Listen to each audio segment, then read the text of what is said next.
সিরাজগঞ্জের রায়গঞ্জে বিপ্লব ও সংহতি দিবস উপলক্ষে প্রমিলা ফুটবল টুর্নামেন্ট অনুষ্ঠিত হয়েছে। শুক্রবার নিমগাছি বহুমুখী উচ্চ বিদ্যালয় মাঠে একদিনের খেলায় দুইটি দল অংশ নেয়। এতে প্রধান অতিথি ছিলেন অস্ট্রেলিয়ার বিএনপির সাবেক সহসভাপতি ও সিরাজগঞ্জ জেলা বিএনপির উপদেষ্টা ইঞ্জিনিয়ার কামাল হোসেন।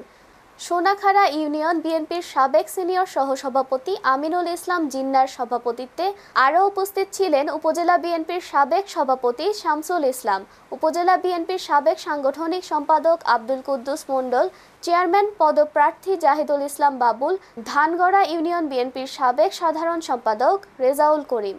খেলায় রাজশাহী প্রমিলা ফুটবল একাডেমিকে ট্রাইবেকারে 1-0 গোলে হারিয়ে জয়ী হয় সিরাজগঞ্জ উপজাতি প্রমিলা ফুটবল দল। আব্দুল্লাহ আল মামুনের ধারাভাষ্যে ও রাশেদুল ইসলাম বাবুর সঞ্চালনায় জয়ী দলের হাতে পুরস্কার তুলে দেন ইঞ্জিনিয়ার কামাল হোসেন। সিরাজগঞ্জ জেলা ফুটবল দল